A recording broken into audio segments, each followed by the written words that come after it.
Invité de l'émission Hep Taxi sur la RTBF, Philippe Lachaud est revenu avec pudeur sur la disparition prématurée de son demi-frère, alors qu'il n'avait que 16 ans.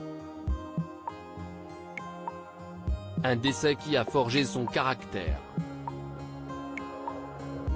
D'abord acteur et humoriste, Philippe Lachaud s'est imposé comme réalisateur grâce au succès de son premier film Babysitting, en 2014. Depuis, le compagnon d'Élodie Fontan enchaîne les succès Alibi. Comme 2, sorti tout récemment, le prouve, malgré une situation compliquée dans les salles obscures. Sa vocation lui est venue très jeune, comme il l'avait confié à Nikos Aliagas dans 50 Minutes Inside. Je n'avais pas d'acteur sous la main, donc mon frère était mon premier acteur, voire cobaye. Il a 4 ans de moins que moi, donc il n'avait pas le choix, s'est-il souvenu. Pudique, le complice de Tarek Boudali se confie rarement sur ses blessures. Il a fait une exception à la règle lors d'une interview qu'il a accordée à la RTBF, la chaîne belge, pour l'émission Hep Taxi.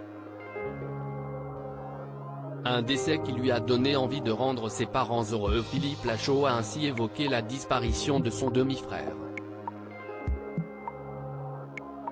J'avais un frère. Un demi-frère du côté de mon père, que j'ai perdu quand j'avais 16 ans.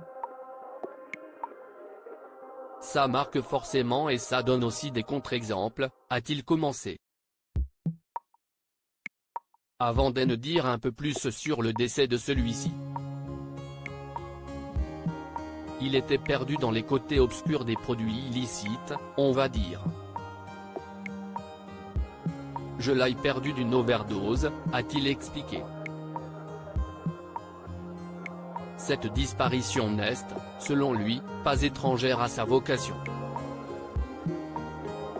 Ça donne aussi un contre-exemple. Toute ma vie, tout ce que j'ai fait, c'était pour essayer de briller aux yeux de mes parents. Je les ai vus tellement malheureux avec ça, que je pense que ça a aussi joué. Vouloir toute ma vie les rendre fiers, les rendre heureux. C'était peut-être aussi une façon de faire contrepoids inconsciemment, a-t-il développé.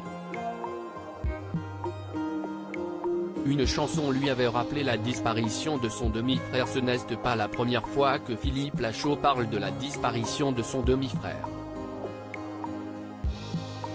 Il l'avait fait, en 2020, avec beaucoup de pudeur, sur le plateau des artistes Remonte le temps. Il avait été très ému en entendant Amel Bent reprendre N'importe quoi, le tube de Florent Pagny. C'était un morceau assez particulier pour moi aussi. J'ai perdu un frère jeune et c'était. Mais tu ne pouvais pas savoir, avait-il indiqué à la chanteuse, pour justifier ses larmes. Je n'avais pas entendu cette chanson depuis très longtemps et ça fait du bien quelque part, avait-il ajouté. @RTBF Philippe Lachaud se confie sur la perte de son demi-frère dans Hep Taxi. Taxi, #Philippe Lachaud, #RTBF, #Alibi, comme 2 la bande et Fifi, @la bande à Fifi. Son original, RTBF. À lire aussi Philippe Lachaud en larmes face à Amel Bent, ce douloureux souvenir qui l'a fait craquer.